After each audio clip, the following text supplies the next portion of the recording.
Hi guys, আজি ভাবিলোঁ অসমীয়াৰ মানে হাঁহৰ মাংস কেনেকৈ বনাই আপোনালোকক দেখাওঁ। মই হাঁহৰ মাংস ৰেডি কৰি ল'লোঁ। এইফালে কুকাৰ লৈ ল'লোঁ। কুকাৰত মই তেল অলৰেডি দিছোঁ। তাৰপৰা আৰু অলপমান তেল দি দিছোঁ। তেল যিমান অলপ বেছি দিব মানে সিমানে ভাল লাগে। তাৰপিছত এইফালে মই পিঁয়াজ জলকীয়া যিখিনি আছে সেইখিনি মই দি লৈছোঁ। এতিয়া অকণমান পূৰা লাহে লাহে লাহে লাহে লাৰি থাকিলেই হ'ল। তাৰপিছত মই আলুখিনি ঢালি দিম, যিখিনি মই কাটি থৈছিলোঁ আলু আৰু অলপমান পিঁয়াজ এনেকৈ মিক্স কৰি। পিঁয়াজ মানে আপুনি মাংসত অলপ যিমান হাঁহৰ মাংস বা খাচী মাংসত এইবিলাকত পিঁয়াজ অলপ বেছিকৈ দিলে বেছি ভাল লাগে খাই। তাৰপিছত মই এইখিনি মাংসখিনি ঢালি দি আছোঁ।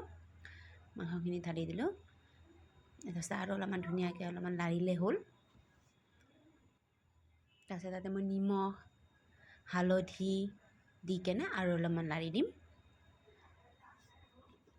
ধুনীয়াকৈ লাৰি থাকিব পাৰিম। মানে লাৰি থাকোঁতেই ভাল লাগিছে। এইফালে মই আদা নহৰু পেষ্টটো দি দিছোঁ। তাৰপিছতে এইফালে মই যিখিনি জিৰাৰ গুড়া, তাৰপিছত গৰম মছলা, ৰঙা জলকীয়া, ধনিয়াৰ গুড়া এইখিনি গোটেইখিনি দি ল'ম।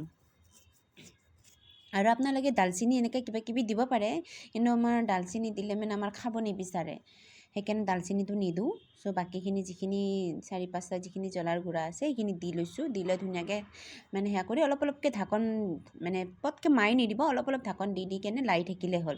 অকণমান ভাজি ল'ব ফাৰ্ষ্টে, ভাজি নল'লে মানে পটকৈ ঢাকন মাৰি কেনে পানী দি দিলে ভাল নালাগে। তাৰপিছত এইফালে বিলাহীটো অলপ ভাজা হ'ল বাৰু, ভাজা মই 10-15 মিনিটমান হৈ গৈছে ভাজা। তাৰপিছত এইফালে মই বিলাহীখিনি দি ল'ম।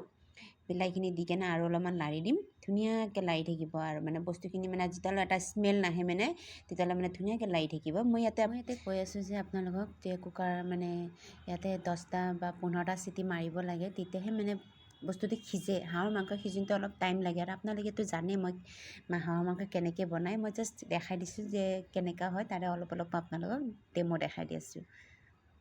এয়া অলমষ্ট মোৰ বনোৱা হৈ গৈছে। অলপ পানী হৈছে কাৰণে আৰু 2-3টা চিটি মাৰি দিছোঁ। তাৰপিছত হৈ গ'ল। এয়া দেখিলে ন হৈ গৈছে। এটা বাউলতকৈ ধুনীয়াকৈ ওলাই লৈছোঁ। ধনিয়াটো দিবই, ধনিয়াটো দিলে আৰু ভাল লাগে খাই কাৰণে।